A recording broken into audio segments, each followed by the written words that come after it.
Hello there, let's take a brief look now at the weather for the week ahead. So it's turned a lot milder through the weekend, plenty of cloud, mist and murk, especially for western hills, but there have been some breaks in the cloud, notably to the northeast of high ground, such as across Aberdeenshire.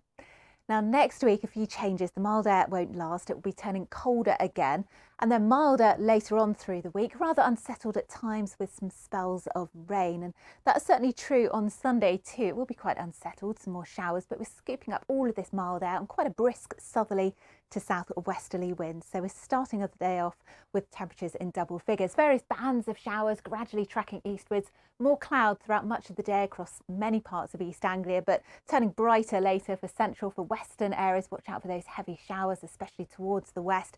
And temperatures will again be above the seasonal average, so generally 10 to 15 degrees Celsius.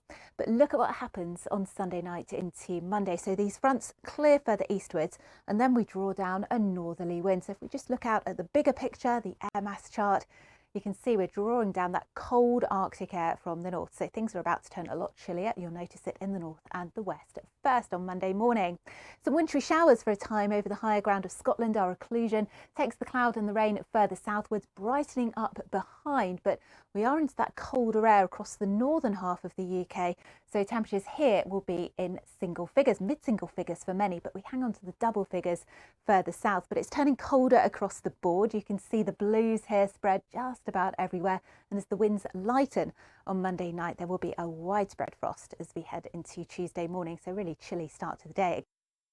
Then we look out towards the Atlantic to find these weather fronts about to push in from the west. They're going to be moving further eastwards. And of course, as that rain bumps into the colder air, it's likely to turn to snow for some, possibly to lower levels across parts of Scotland, but certainly across the higher ground of Scotland, Northern Ireland and across the Pennines, the Fells, we're likely to see some snow for a while.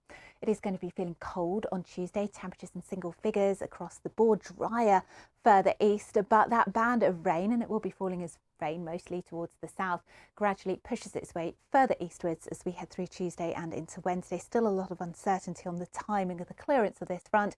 Wednesday, a drier day probably, turning a bit brighter, still the possibility of a few wintry showers perhaps over the north and the west of Scotland, and it's still feeling rather cold as well. Don't think we'll make it into double figures apart from perhaps the far south and west. But then of course we've got more of a southwesterly wind taking hold on Thursday, various areas of low pressure approaching from the Atlantic, and it's about to turn rather wet and windy again. Now some of these showers could be wintry for a time, again over the higher ground of Scotland before the milder air gets here as well. There'll be showers, longer spells of rain, wetter out towards the west.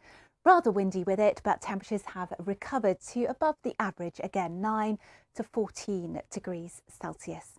Let's just take a look at the position of the jet stream as we head through Thursday and into the weekend. So various areas of low pressure pushing eastwards, but then high pressure starts to dominate and we draw down more of a northwesterly wind. So for next weekend, it looks very much as if we'll see a drop in temperature once again, but it will tend to brighten up for most of us into the following week. Wetter in the northwest, drier in the southeast. Bye-bye.